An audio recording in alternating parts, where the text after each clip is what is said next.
सभी को नमस्ते। जी नमस्ते। नमस्ते। गायत्री मंत्र एक साथ। ओम भूर्भुवः स्वः तत्सवितुर्वरेण्यं भर्गो देवस्य धीमहि धियो यो नः प्रचोदयात्। ॐ शान्ताकारं भुजगशयनं पद्मनाभं सुरेशं विश्वाधारं गगनसदृशं मेघवर्णं शुभांगं लक्ष्मीकान्तं कमलनयनं योगिभिर्ध्यानगम्यं वन्दे विष्णुं भवभयहरं सर्वलोकैकनाथम्। ॐ यं ब्रह्मा वरुणेन्द्ररुद्रमरुतः स्तुन्वन्ति दिव्यैस्तवैः वेदैः साङ्गपदक्रमोपनिषदैर्गायन्ति यं सामगाः ध्यानावस्थिततद्गतेन मनसा पश्यन्ति यं योगिनो यस्यान्तं न विदुः सुरासुरगणा देवाय तस्मै नमः। देवाय तस्मै नमः। प्रज्ञा पुष्प परिवार द्वारा संचालित गीता माता ऑनलाइन कक्षा में आप सभी का हार्दिक स्वागत है। अभी तक हमने 60 श्लोकों का अभ्यास कर लिया है। अब आगे इसी विषय को आगे बढ़ाते हैं और अध्ययन करते हैं जो भी विषय है आगे का। तो अभी तक हमने इसमें जाना है जिसमें भगवान श्री कृष्ण अर्जुन को उपदेश करते हैं कि यत तो ह्यपि कौन्तेय पुरुषस्य विपश्चितः इंद्रियाणि प्रमाथीनि हरन्ति प्रसभं मनः। अर्थात कि हे अर्जुन, अगर किसी व्यक्ति की आसक्ति का नाश नहीं हो पाता है तो ये बलात् माने ये जो इंद्रियां हैं, ये चंचल इंद्रियां जो हैं, यह प्रयत्न करने वाले माने अपने मन को एकाग्र करने वाले व्यक्ति की मन को जबरदस्ती हरण कर लेती हैं। माने कोई ऐसा व्यक्ति जो अपने मन को वैराग्य में लगाए हुए है, अपने मन को अनासक्त किए हुए है, पर अगर उसकी आसक्ति पूरी तरीके से नष्ट नहीं हो पाती है तो यही इंद्रियां बलपूर्वक उसके मन का हरण कर लेती हैं। ये हमने पूर्व की कक्षा में पढ़ लिया था। अब आगे इसी विषय को लेकर के मन और इंद्रियों के विषय में कहा गया है कि क्या करना चाहिए। तो इसमें तो तानि सर्वाणि संयम्य युक्त आसीत मत्परः वशे हि यस्येन्द्रियाणि तस्य प्रज्ञा प्रतिष्ठिता। तानि सर्वाणि संयम्य युक्त आसीत मत्परः वशे हि यस्येन्द्रियाणि तस्य प्रज्ञा प्रतिष्ठिता। अर्थात उन संपूर्ण इंद्रियों को उन अर्थात कौन सी संपूर्ण इंद्रियां, तो जो बलपूर्वक मन को हरण कर लेती हैं। तो जो मन को हरण कर लेने वाली इंद्रियां हैं उन संपूर्ण इंद्रियों को संयम्य अर्थात वश में करके, इंद्रियों को वश में कर और वश में करके फिर क्या होता है, मत्परः आसीत अर्थात मेरे ओर परायण होकर ध्यान में बैठ जा। अब ये भगवान श्री कृष्ण अर्जुन को कहते हैं कि उन सभी इंद्रियों को अपने वश में करके, और जब वश में कर ले माने इंद्रियां जब जीत ले, इंद्रियों को जीत ले, उसके बाद फिर मेरी ओर परायण होकर ध्यान में बैठ जा। मत्परः मतलब मेरी परायण में, मेरे परायण होकर आसीत अर्थात बैठ जा, आसीन हो जा माने स्थित हो जा। ये भगवान श्री कृष्ण अर्जुन को कहते हैं कि जो इंद्रियां तेरे मन को हरण कर लेती हैं, जिसकी आसक्ति नष्ट ना हुई हो, ऐसे व्यक्ति के मन को हरण कर लेने वाली जो ये इंद्रियां हैं, इन इंद्रियों को संयमित करके, इन इंद्रियों को कंट्रोल करके मेरी ओर ध्यान लगा। फिर आगे क्या कहते हैं, वशे ही यस्येन्द्रियाणि तस्य प्रज्ञा प्रतिष्ठिता। ही यस्य, ही अर्थात क्योंकि, यस्य जिसकी, इंद्रियाणि वशे सभी इंद्रियां वश में हैं, तस्य प्रज्ञा प्रतिष्ठिता उसी की बुद्धि स्थिर हो जाती है। जिसकी इंद्रियां स्थिर होंगी वही बुद्धि को एकाग्र कर पाता है। जिसकी इंद्रियां एकाग्र नहीं होंगी, जिसकी इंद्रियां वश में नहीं होंगी, उसका मन, उसकी बुद्धि एकाग्र हो ही नहीं सकती। अगर हमारी श्रवणेंद्री पास की ध्वनि को सुनकर के उस ओर ध्यान देती है तो हमारी बुद्धि एकाग्र हो ही नहीं सकती। अगर कोई ध्यान में बैठा हो, अपने आप को ध्यान में एकाग्र कर रहा हो और बाहर बहुत चहल पहल हो रही हो, तो ध्यान लगाना बहुत मुश्किल होता है। मन भटकता है, इसकी आवाज़ सुनी, उसकी आवाज़ सुनी, यहाँ कोई कुछ कह रहा है, यहाँ कोई गाना बजाया जा रहा है, यहाँ लड़ाई हो रही है। तो ऐसी स्थिति में एकाग्रता बहुत मुश्किल है। इसीलिए ध्यान के लिए हमेशा एकांत देखा जाता है, निर्जन स्थान देखा जाता है, जहाँ शांति हो, जहाँ शांत वातावरण हो, ताकि इंद्रियां उस ओर आकर्षित ना हो। क्योंकि नेत्र इंद्रिय है, बंद कर सकते हैं। त्वचा इंद्रिय है, इसको भी हम कुछ समय तक रोक सकते हैं। श्रवणेंद्रिय को रोकना मुश्किल होता है। घ्राणेंद्रियों को भी मुश्किल होता है, पर उतना घ्राण की आसक्ति नहीं होती है। पर श्रवणेंद्रिय इफेक्टेड बहुत जल्दी होती है, बहुत जल्दी। हम किसी को कोई आवाज़ हुई और हम प्रभावित हो जाते हैं, कोई बर्तन गिरा तो हम प्रभावित हो जाते हैं, उस ओर ध्यान चला जाता है। आंख तो बंद कर सकते, पर कान बंद करना बहुत मुश्किल है।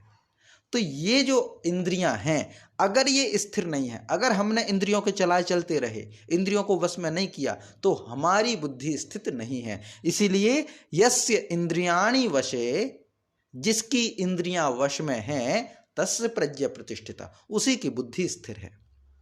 अर्थात इंद्रियों का वश में होना ही बुद्धि का वश में होने का कारण है। माने बुद्धि वश में तभी होगी जब इंद्रियां वश में हैं। अगर इंद्रियां वश में नहीं है, इंद्रियां अगर चंचल हैं, इंद्रियों को छूट दे रखे हैं, तो हमारी बुद्धि स्थिर हो ही नहीं सकती।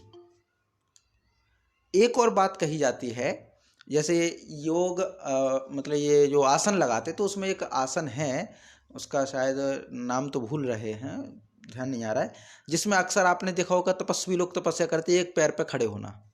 तो इसमें ये कहते हैं कि सामने अपनी नज़र को एकाग्र करो, जिसको एक भाषा में हम उसको त्राटक भी कहते, विधि है ध्यान की। तो एकाग्र माने नज़र को स्थिर रखे रहो, तब तक आप सीधे खड़े रहोगे, और जैसे ही आपने नज़र को यहाँ वहाँ किया तो आप असंतुलित हो जाते हैं। अर्थात हमारी नज़र हमारे संतुलन को निश्चित करती है, निर्धारित करती है, और चंचल सबसे अधिक है वो नज़र है। इसीलिए अधिकांश समय तक नेत्र बंद करने का, वो जितने भी तपस्वी लोग होते हैं, ध्यानी लोग होते हैं, पहले आंख बंद करते हैं। कुछ भी अध्यात्म काम स्वयं के बारे में चिंतन करते सबसे पहले नेत्र बंद, ताकि हम अंदर की ओर ध्यान लगा सकें। तो ये जो है कि इंद्रियों को अगर हमने वश में नहीं किया तो बुद्धि वश में नहीं होगी, और जिसने इंद्रियों को वश में कर लिया उसकी बुद्धि प्रतिष्ठित हो जाएगी, उसकी बुद्धि एकाग्र हो जाएगी। इंद्रियों से अभिप्राय जो हमें बाहर की दुनिया से जोड़े वो इंद्रियां हैं, जो बाहर की दुनिया के प्रति हमें कनेक्ट करें और बाहर की दुनिया की हमें जानकारी लेने में मदद करें। एक होती कर्मेंद्रिय, एक होती ज्ञानेंद्रिय। जैसे आंख है, वो देखने का काम करती है, तो ये कर्मेंद्रिय में आ जाएगी। वही आंख जब बाहर का दृश्य का ज्ञान प्राप्त करती है तो ज्ञानेंद्रिय हो जाएगी। जैसे हाथ है वो कर्मेंद्रिय है, त्वचा है वो स्पर्श इंद्रिय है, माने वो ज्ञान है, ज्ञान करते ही कौन सी वस्तु ठंडी है, कौन सी गर्म है। ऐसी घ्राण है वो इंद्रिय है। तो ये जो इंद्रियां जो हमारे बाहर से हमें जोड़ती हैं वो इंद्रियां हैं। सर्दी का एहसास हमारी त्वचा से होता है, बदबू का एहसास हमारी नाक से होता है, कुरूपता का एहसास हमारी आँखों से होता है, और जो ये शोर होता है या ध्वनि होती है इसका एहसास हमारे कानों से होता है। तो बाहर की दुनिया से हमें जो जोड़ के रखते हैं वो इंद्रियां हैं, वो इंद्रियां हैं। इसके माध्यम से ही हम दुनिया से जुड़ पाते हैं। तो इनको अगर हमने वश में कर लिया तो बाहर मेला भरे रहे तो भी हमें कोई वो नहीं होता, क्योंकि हमने अपनी इंद्रियों को वश में कर लिया। तो ये कहा गया है कि जिसकी इंद्रियां वश में है, जो इंद्रिय जय है, अर्थात एक शब्द और प्रयोग किया जाता है जिसको हम कहते हैं जितेंद्रिय। जितेंद्रिय अर्थात जिसने अपनी इंद्रियों को जीत लिया हो, वही जितेंद्रिय है।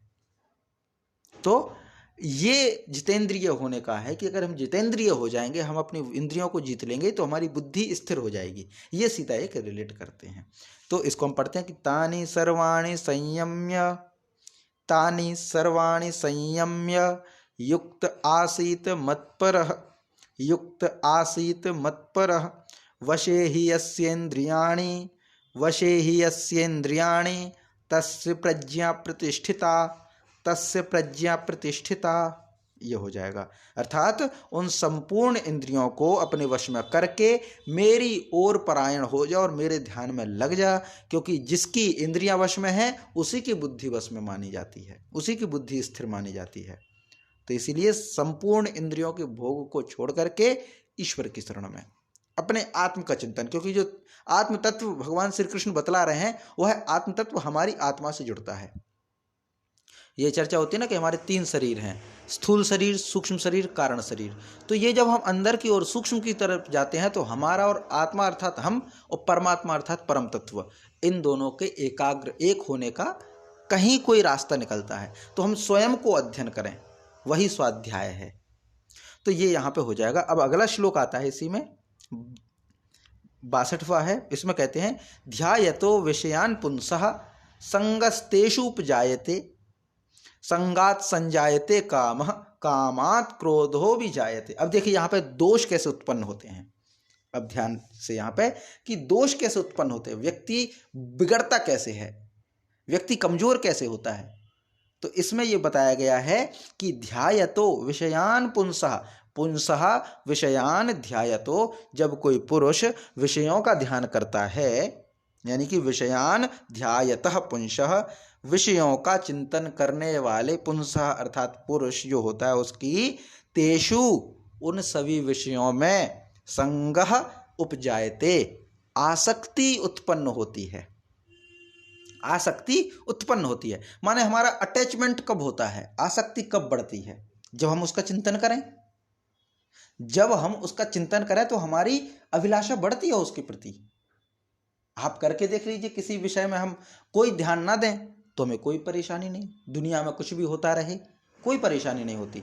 पर हम एक चीज का चिंतन करना शुरू कर दें, एक चीज का ध्यान करना शुरू कर दें, तो उसके लिए हम सुख दुख में खो जाएंगे, उसके प्रति हम चाह बढ़ जाती है, उसके प्रति हमारी आसक्ति लग जाती, क्योंकि हमारा चिंतन बढ़ा। तो हमारा जो ध्यान है, हमारा जो चिंतन है, वही हमें सही मार्ग पर ले जा सकता है और वही हमें गलत मार्ग पर भटका सकता है। तो विषयान ध्यायतः पुंसः, विषयों का चिंतन करने वाला जो पुरुष है वह क्या होता है, तेषु संगः उपजायते, उस व्यक्ति की उन विषयों में आसक्ति उत्पन्न हो जाती है। तो सबसे पहले क्या है, हम ध्यान करेंगे, किसी का भी, व्यक्ति है तो व्यक्ति का ध्यान करो, बार बार ध्यान करो, चिंतन करो, तो उसके प्रति आसक्ति होगी, उसके प्रति आसक्ति शुरू होगी। तो विषयान ध्यायतः पुंसः तेषु संगोपजायते, उन विषयों में उस व्यक्ति की आसक्ति उत्पन्न हो जाती है। फिर आगे क्या होगा, संगात संजायते कामः, फिर उसी आसक्ति से, जब आसक्ति जुड़ गई तो फिर इच्छा होती है, अर्थात कामना होती है उसी विषयों की। पहले चिंतन आता है, फिर आसक्ति आती है, फिर कामना आती है। भाई आजकल जो बच्चों का जो ट्रेंड है, या फिर आजकल के समाज का जो ट्रेंड चल रहा है वर्तमान में, फिल्मों में देख करके चिंतन बढ़ता है। फिल्मों में देखते हैं ना कि ऐसे चल रहा है, ये सुविधाएं मिल रही हैं, ऐसे कार है, ऐसे बाइक है, और ऐसे मोबाइल चलाना है, ये चलना, और ऐसे रॉयल लाइफ जीना। ये जो मोबाइल्स की रील्स में जो आते हैं, वो दुनिया पहले हमारे चिंतन को कंट्रोल करती है।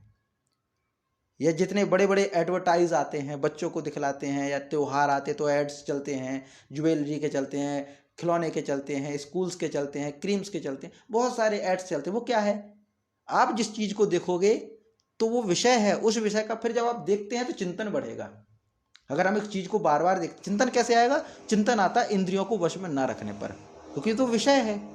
तो विषय के प्रति चिंतन बढ़ता है, क्योंकि हमने कंट्रोल में नहीं किया। इंद्रियों के द्वारा विषय देखा, विषय का फिर चिंतन शुरू होता है, वो विषय का चिंतन शुरू होते होते फिर उसके प्रति हम आसक्त हो जाते हैं।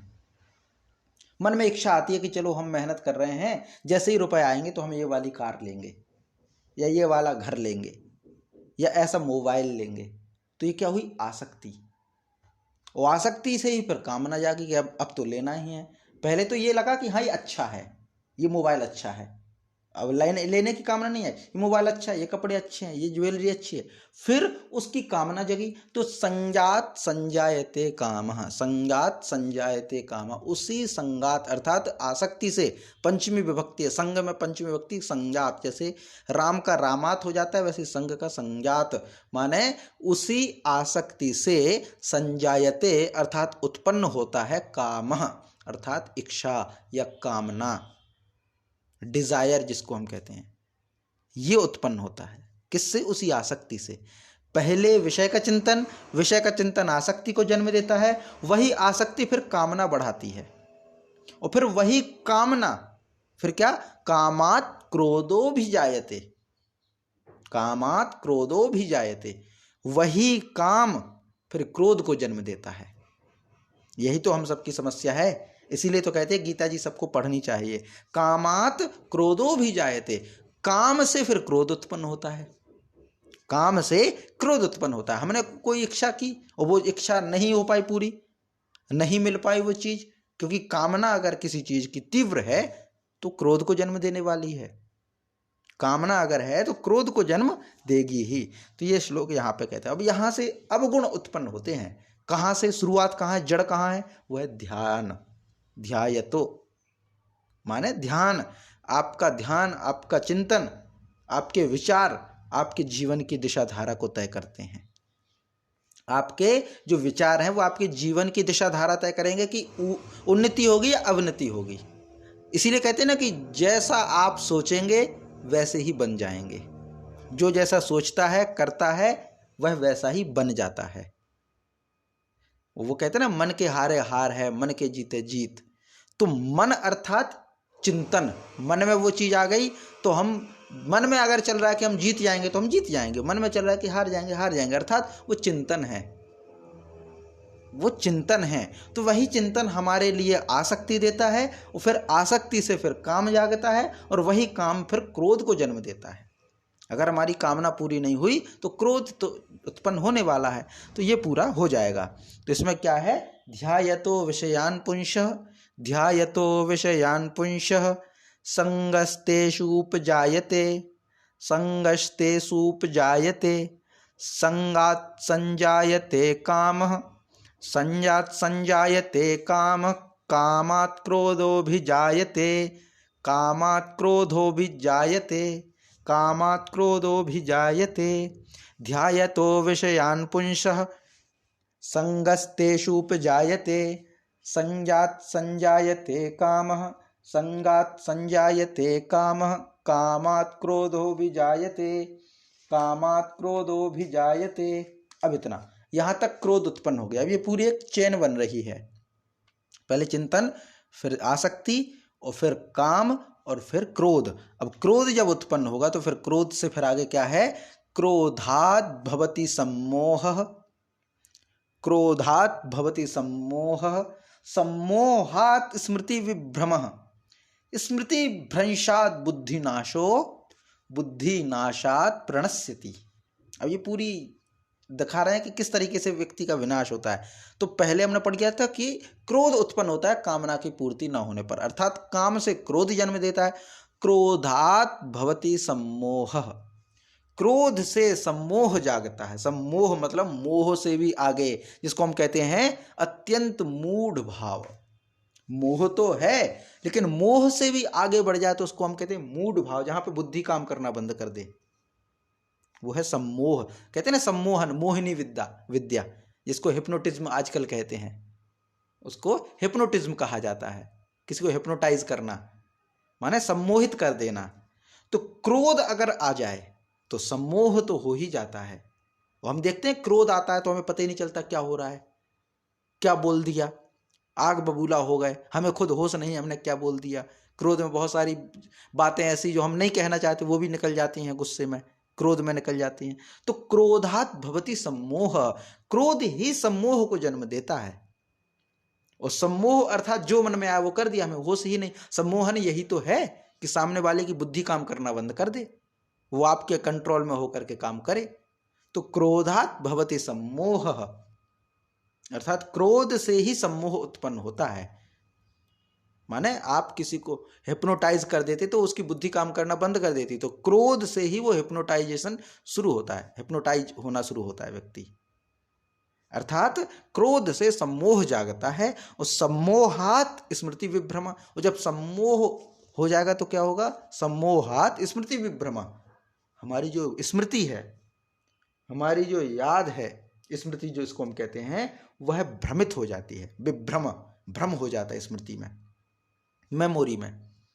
और स्मृति भ्रंशात बुद्धिनाश, जब स्मृति भ्रंश हो गई, स्मृति में भ्रम पड़ गया, मेमोरी हमारी भ्रम में हो गई, हमारा ज्ञान काम नहीं आ रहा, तो बुद्धिनाश, तो उससे फिर बुद्धि का नाश होता है। और बुद्धि का नाश अर्थात व्यक्ति का नाश, बुद्धिनाशात प्रणश्यति, बुद्धि का नाश होने पर व्यक्ति का नाश हो जाता है, व्यक्ति गिर जाता है, व्यक्ति नष्ट हो जाता है। तो अब देखिए, विषयों का चिंतन और फिर व्यक्ति का नाश हो जाना, अर्थात विषय का चिंतन किया, और विषय का चिंतन विषयों के प्रति हमारी इंद्रियों का तत्पर होना, इंद्रियों की विषयों के प्रति चाह, तो वहां से उत्पन्न होगा चिंतन, चिंतन से उत्पन्न होगी आसक्ति, आसक्ति से उत्पन्न होगा काम, काम से उत्पन्न होगा क्रोध, क्रोध से उत्पन्न होगा सम्मोह, सम्मोह से फिर स्मृति विभ्रम, यानी स्मृति भ्रमित हो जाना, स्मृति भ्रमित होगी तो फिर बुद्धि का नाश होगा, और बुद्धि का नाश होगा तो फिर व्यक्ति नाश हो जाएगा। ये पूरी एक कड़ी है, एक चैन है जो भगवान श्री कृष्ण अर्जुन को समझा रहे हैं कि कैसे विषयों का चिंतन करने से कोई व्यक्ति नष्ट हो सकता है। तो क्रोधात् भवति सम्मोह, सम्मोहात् स्मृति विभ्रम, स्मृति भ्रंशात् बुद्धिनाशो, बुद्धिनाशात् प्रणश्यति। क्रोधात् भवति सम्मोह, सम्मोहात् स्मृति विभ्रम, स्मृति भ्रंशात् बुद्धिनाशो, बुद्धिनाशात् प्रणश्यति, बुद्धिनाशात् प्रणश्यति, ये हो जाएगा। अब आगे है, राग द्वेष वियुक्तेस्तु विषयानिन्द्रियश्चरन् आत्मवशेर विधेयात्मा प्रसादम अधिगच्छति। तो अब इसमें क्या है, राग द्वेष वियुक्तेस्तु, राग द्वेष वियुक्तेस्तु विषयान इंद्रियश्चरन् आत्मवशेर विधेयात्मा प्रसादम अधिगच्छति। अर्थात क्या है कि राग द्वेष वियुक्ते, राग द्वेष वियुक्ते, वियुक्त माने युक्त होता संयुक्त, जुड़ना, वियुक्त अलग होना, है ना। तो विधेय आत्मा, विधेय आत्मा अर्थात जो अपने अधीन अंतःकरण हो, ऐसा साधक। विधेय आत्मा, विधेय आत्मा जो होता है, ये तो बता दिए सामान्य व्यक्ति जिसकी इंद्रियां वश में नहीं है, जिसकी इंद्रियां वश में नहीं है वो विषयों का चिंतन करेगा और फिर ये पूरी चैन बन जाएगी और अंत में उसका नाश हो जाएगा, वो गिर जाएगा। पर जिसकी अपनी इंद्रियां, अपना अंतःकरण वश में है, अर्थात जिसका अंतःकरण उसके अधीन है, वह क्या आत्मवशई, यानी अपने वश में जिस साधक ने अपने अंतःकरण को कर लिया, और फिर क्या है, राग द्वेष वियुक्ते इंद्रिय, राग और द्वेष से रहित इंद्रियों द्वारा विषयांचरण, विषयों में विचरण करता हुआ प्रसादम अधिगच्छति, प्रसन्नता को प्राप्त होता है। अब दोनों ही बातें बता दी कि एक, अगर तुम इंद्रियों के वश में रहे, अगर तुम्हारे वश में तुम्हारी इंद्रियां नहीं रहीं, तुम इंद्रियों के वश में रहे, तो फिर विषयों के प्रति भागोगे, विषयों का चिंतन करोगे, विषयों का चिंतन करने से तुम्हें आसक्ति होगी, आसक्ति से फिर मोह, काम जागेगा, काम जागने से फिर तुम्हें क्रोध उत्पन्न होगा, क्रोध से फिर तुम्हारा सम्मोहन होगा, सम्मोह से स्मृति की विभ्रम हो जाएगी, और स्मृति भ्रम हो जाने से फिर बुद्धि का नाश होगा, बुद्धि का नाश होकर अंत में तुम्हारा नाश हो जाएगा। कब? जब हमारी इंद्रियां हमारे वश में नहीं होंगी।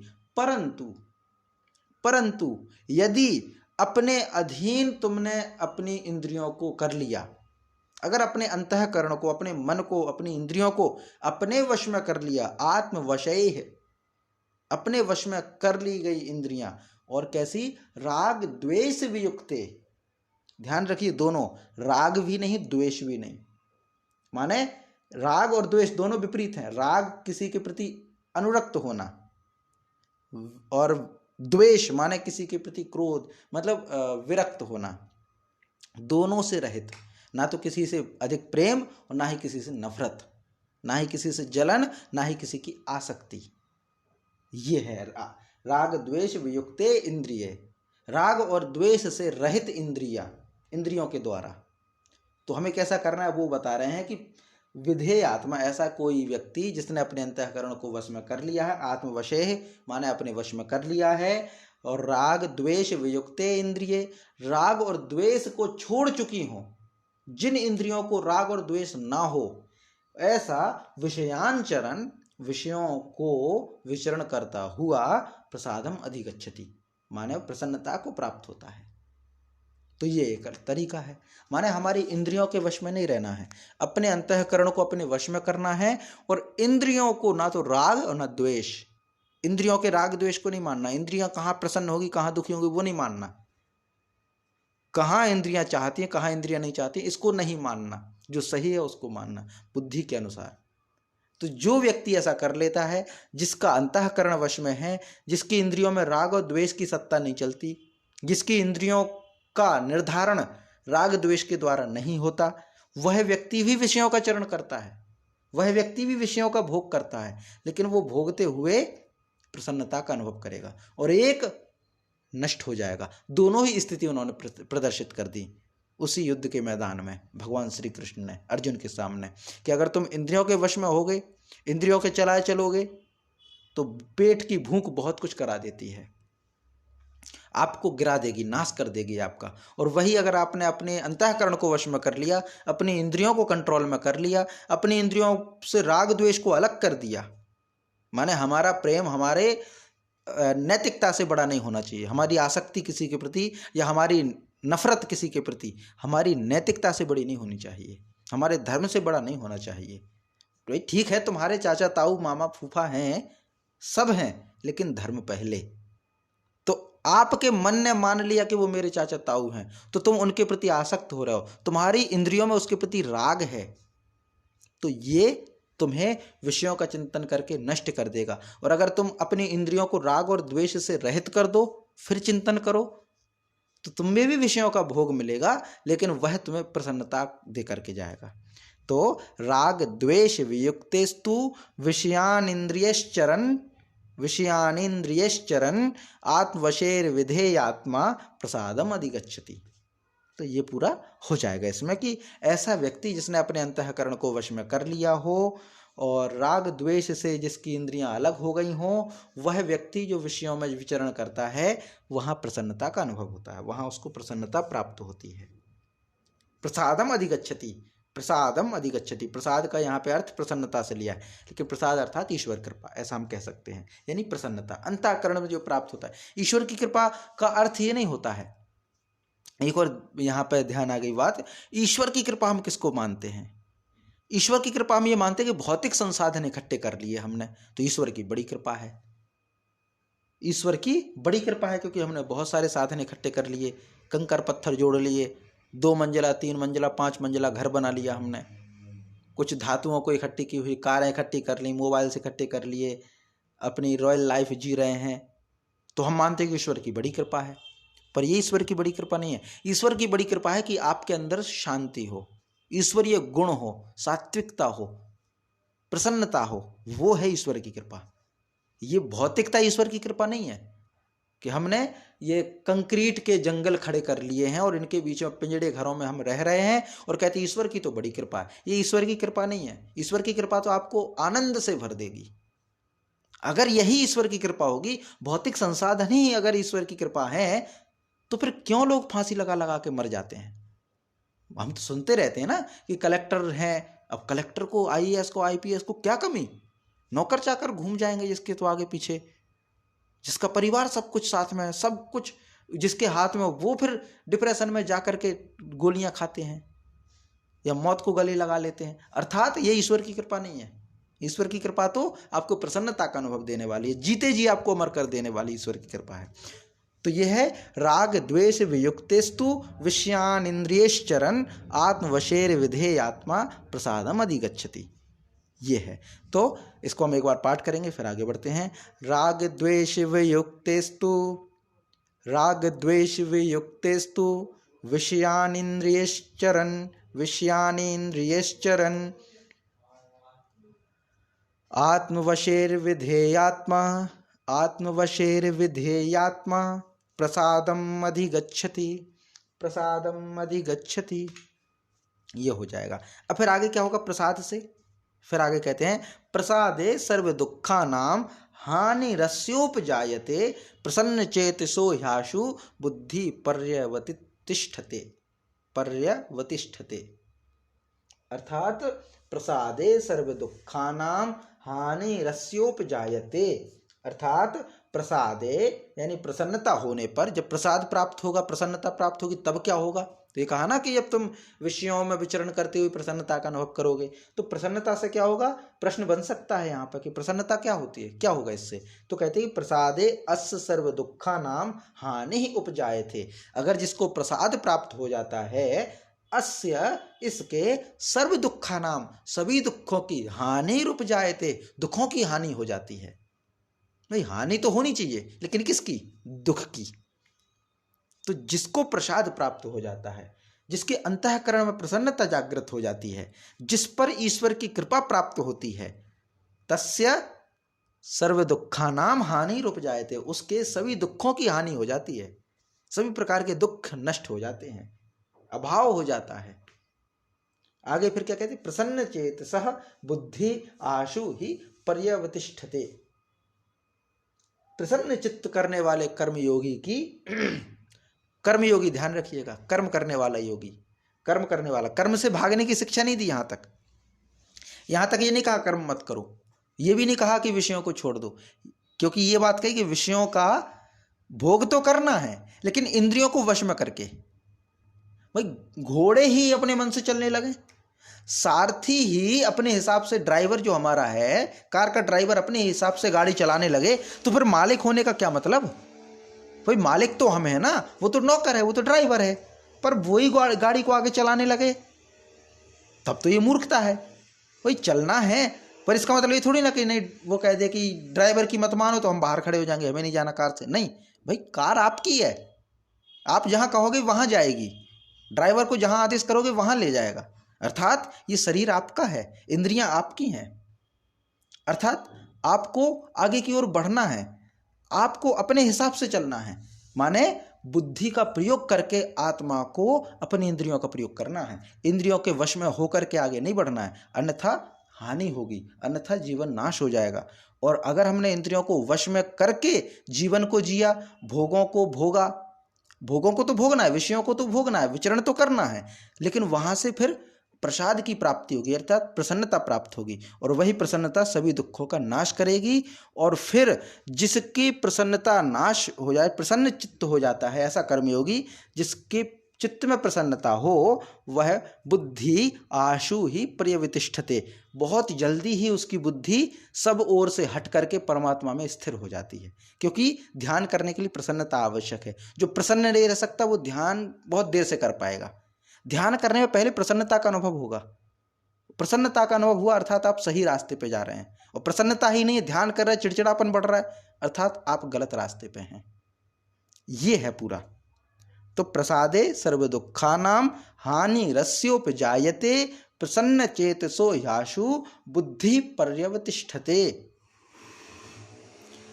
तो ये यहाँ पर पूरा रहेगा, अर्थात प्रसाद से सभी दुखों का हानि होती है, नाश होता है, और जिसका प्रसन्न चित्त है उसकी बुद्धि शीघ्र ही परमात्मा में तिष्ठित हो जाती है। ये यहाँ पर हो गया। अब एक श्लोक और पढ़ेंगे, उसके बाद कोई प्रश्न हो तो उनकी ओर हम आगे बढ़ेंगे। तो पहले इसका पाठ करें। महोदय मैंने हैंड रेज किया है, आपने शायद ध्यान नहीं दिया। अच्छा जी, मैं यहाँ ध्यान था जी। ये श्लोक तो बहुत बढ़िया है जी 65वां जी, और इसका अर्थ भी बड़ा जो है वो हृदयग्राह्य है जी यदि इम्प्लीमेंट हो जाए लाइफ में। लेकिन आपने जो उदाहरण दिया उसमें बड़ी कंट्रोवर्सी है। अच्छा जी, उसका निराकरण भी जो है वो कर दीजिए।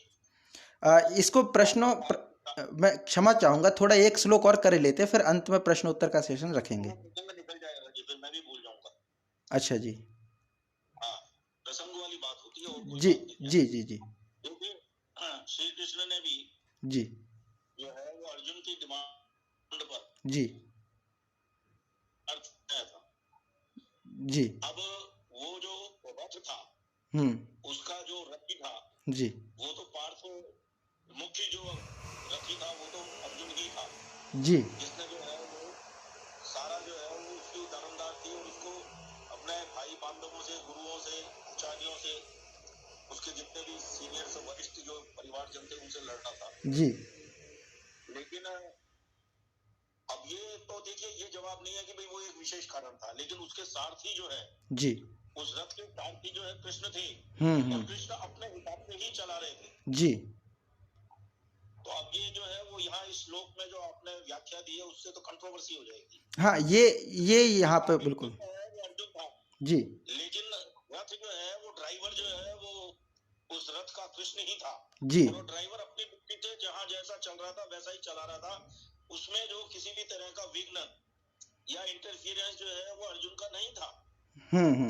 तो अब बताइए कि इसका निराकरण कैसे होगा? नहीं, ये हाँ, इसको हम मान सकते हैं, ये एक अपवाद में आ सकता है, क्योंकि अर्जुन ने कृष्ण भगवान को इतना वो दिया था। और बार बार हम जब बार बार देखते हैं तो शायद ऐसा भी है कि पहले सारथी रथी से पूछेंगे। जैसे कृष्ण भगवान से कहा अर्जुन ने कि हे केशव, मेरे रथ को उस ओर ले चलिए, तब वहाँ पे डिस्कस भी करते रहते थे, क्योंकि वहाँ पे अर्जुन के जो कृष्ण सारथी हैं वो ना केवल सारथी हैं बल्कि एक उचित मार्ग दृष्टा भी हैं, अर्थात मार्गदर्शन कराने वाले भी हैं सारथी। तो वो तो एक अलग पर्टिकुलर हो गया।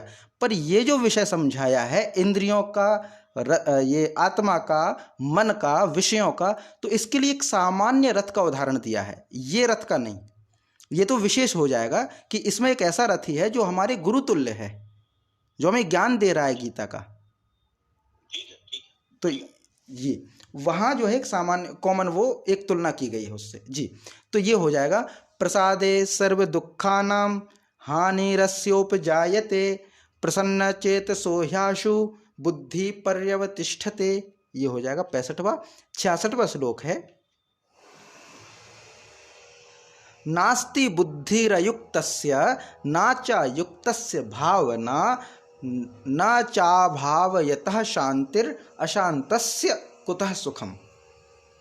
ये है, नास्ति बुद्धिरयुक्तस्य न च युक्तस्य भावना न चाभावयतः शांतिर अशांतस्य कुतः सुखम।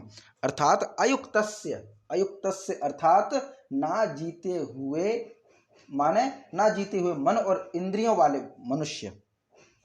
अभी तो हमने देख लिया कि अगर तुमने इंद्रियों को जीत लिया, मन को जीत लिया, तब तो ऐसा ऐसा हो जाएगा।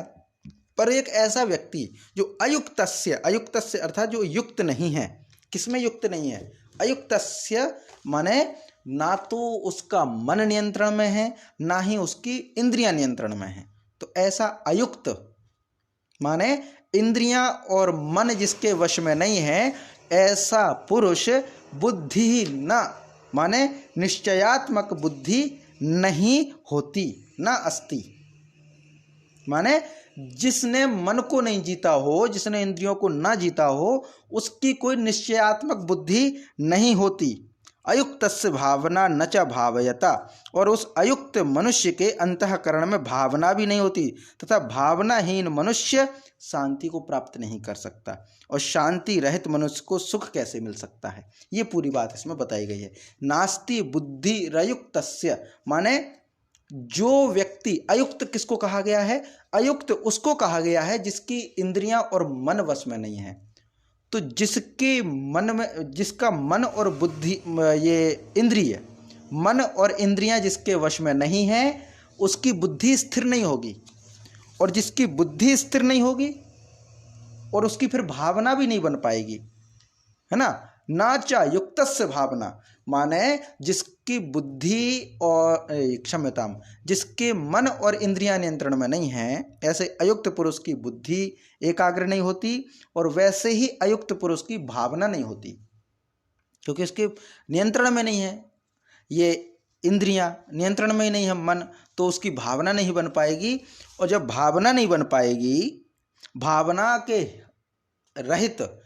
भावना से रहित पुरुष को शांति प्राप्त नहीं होगी। भाई हम सब भाव हैं तभी तो हम शांत, मतलब मनुष्य के रूप में हैं, तभी तो प्रसन्नता का अनुभव होता है, क्योंकि हमारे भाव हैं। वो एक भावुकता एक अलग चीज है, लेकिन भाव हैं तभी हम मनुष्य हैं। भाव नष्ट हो जाएं तो हम मनुष्य ना रहे। अगर हम मनुष्य में मनुष्यता है तो वो भाव हैं, और वो भाव मशीनों में नहीं आ सकते। मशीन भाव से रहित है, काम तो सब कर सकती है। एआई का, टेक्नोलॉजी का जमाना है, रोबोट आने वाले हैं, सब आ रहे हैं, चल रहा है, लेकिन उनमें भाव नहीं है, भावना से विहीन है। वो काम तो कर देंगे, पर दोनों में अंतर है। भाव क्या है और भावना किस प्रकार से असर करती है, तो आप देखिए, एक बहुत छोटा सा उदाहरण है। यंत्र और एक होता है मंत्र। मंत्र माने व्यक्ति के द्वारा, माने जो मन से जुड़ा हुआ हो वो मंत्र। एक उदाहरण जैसा मान लें, मननात्रायतेति मंत्र है, जो मनन करने से रक्षा करते हैं, जिसके मनन करने से हमें रक्षा प्राप्त है, तो मंत्र है। तो मन माने व्यक्ति के भाव, मंत्र में होते भाव, और एक होता यंत्र यानी मशीन। दोनों में बहुत अंतर होता है। जैसे मान लीजिए हम क्या करते हैं, रोटी और सब्जी जो भी हम खाते हैं इसका अलग टेस्ट है, क्योंकि उसको हमने सिर्फ छुआ और खाया। उसी को अगर हम टुकड़े टुकड़े करके उसको बहुत अच्छे से मिला लेते हैं, हमारे यहाँ पे उसको कहते हैं मीड लेना हाथ से, और फिर उसको खाते हैं, तो दोनों के टेस्ट में बहुत अंतर होता है। वही चीज़ है, वही मटेरियल है, पर उसमें फिर हमने भाव जोड़ दिया। और एक और बहुत सारे साधु संत होते हैं, या बहुत सारे ऐसे लोग होते हैं जो अजनबी घर पे ज़्यादा कुछ ऐसा खाते नहीं है, पीते नहीं है। क्यों? क्योंकि सामने वाले की भावना उस भोजन में किस प्रकार से रही वो हम नहीं जानते। इसीलिए हमें परहेज होता है कि हर किसी के यहाँ पे भोजन पानी ग्रहण नहीं कर सकते, खासकर ऐसे व्यक्ति के यहाँ पे जिसके यहाँ पे निंदित कर्म किए जाते हों, ऐसे व्यक्ति जिसके कर्म में सात्विकता ना हो, जिसके यहाँ पर जो अन्न है वो शुद्ध ना हो। माने अर्थ तो कमाओ, लेकिन अधर्म से अर्थ ना हो। अधर्म से अगर अर्थ प्राप्त किया तो वो अनर्थ है। तो अर्थ ऐसा हो जो शुद्ध हो, उसका ही भोजन हम ग्रहण करें। हर किसी का भोजन हम लेंगे तो हम पे वो ऋण आता है, अर्थात उसका दुष्प्रभाव भी हमारे ऊपर देखने को मिलता है। अर्थात भावना का बहुत बड़ा विशेष महत्व होता है। हमें कोई किस भाव से कोई चीज़ प्रस्तुत कर रहा है, हमें किस भाव से कोई चीज़ दे रहा है, इस भाव का बहुत बड़ा महत्व है। तो मनुष्य में भाव का होना बहुत आवश्यक है। भाव नहीं होगा तो शांति नहीं होगी, और शांति नहीं होगी तो सुख नहीं होगा। यहाँ पे है, माने अयुक्त पुरुष के लिए ना तो श्रेष्ठ बुद्धि हो पाती है, ना ही वह फिर भावना भगवान के प्रति हो पाती है। और जब भगवान के प्रति भावना नहीं होगी तो शांति नहीं होगी, शांति नहीं होगी तो सुख का अभाव होगा, यानी सुख भी नहीं होगा। तो नास्ति बुद्धिरयुक्तस्य ना चायुक्तस्य भावना ना चा भावयतः शांतस्य कुतः सुखम। अब ये शांतिरशांतस्य है, शांतिरशांतस्य अर्थात शांति ही अशांतस्य, ऐसा है। शांति ही अशांतस्य, तो संधि हो गई तो हो गया शांतिरशांतस्य। नास्ति बुद्धिरयुक्तस्य ना चायुक्तस्य भावना ना चा भावयतः शांतिरशांतस्य कुतः सुखम रशांतस्य कुतः सुखम।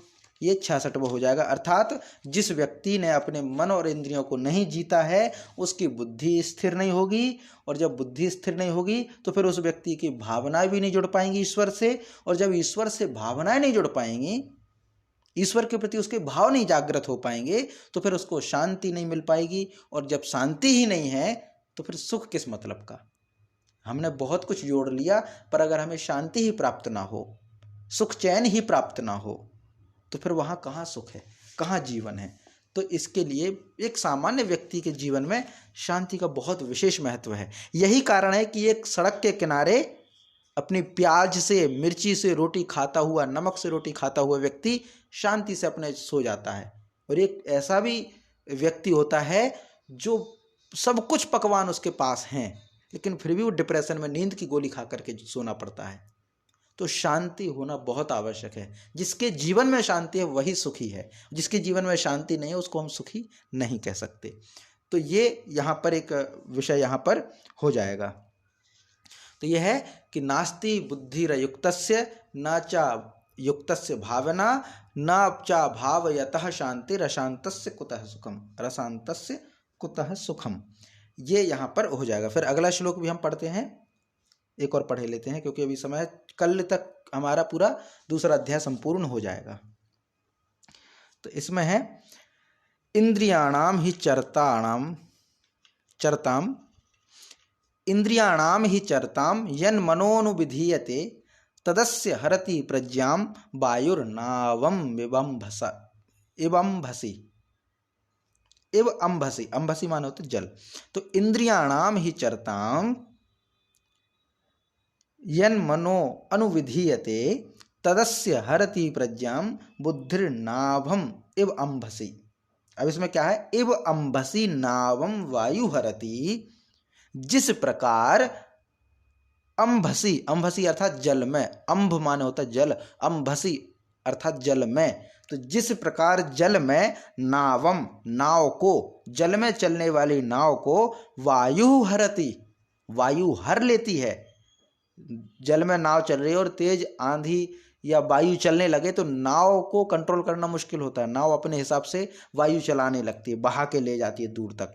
तो ही इव अंभसी नाभम वायु हरति, जिस प्रकार जल में चलने वाली नाव को वायु हर लेती है, वैसे ही चरताम इंद्रियाणाम मनः, उसी प्रकार विषयों में विचरित करने वाली, यानी विषयों में विचरित करने वाली इंद्रियां मन को यत अनुविधीयते, जिस इंद्रिय के साथ रहता है, तत् अस्य प्रज्ञाम, वह इंद्री इस पुरुष के बुद्धि को हर लेती है।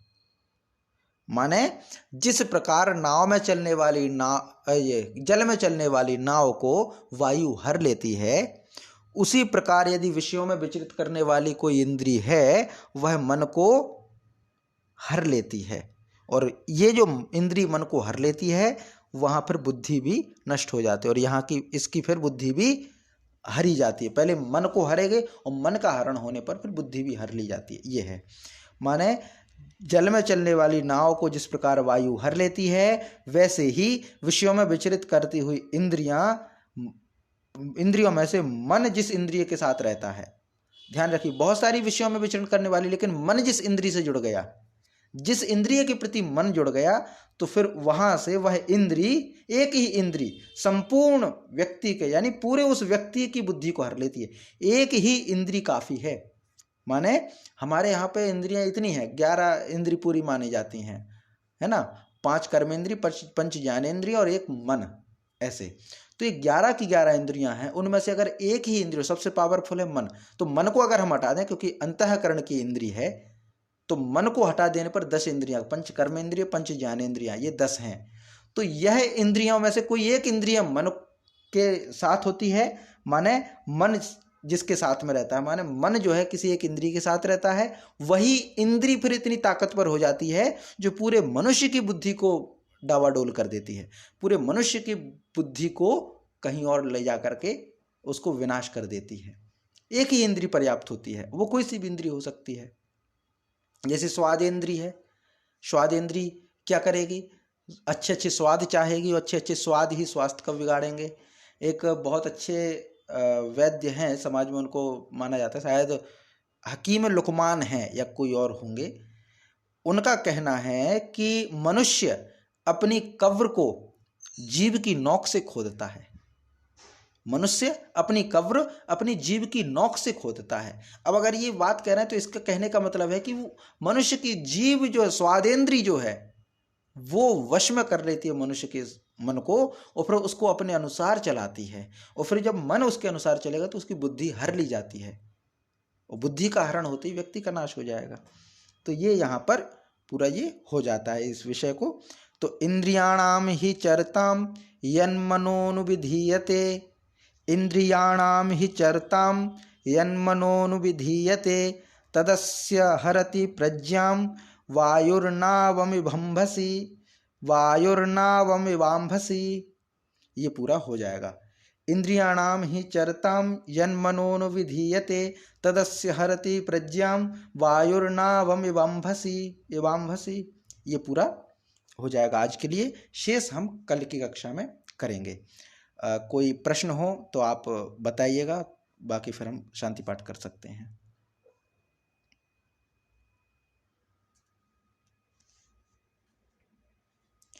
ठीक है, शांति पाठ करते हैं। ओम सहनाववतु सहनौ भुनक्तु सह वीर्यं करवावहै तेजस्विनावधीतमस्तु मा विद्विषावहै। ओम शांति शांति शांति। सभी को नमस्ते।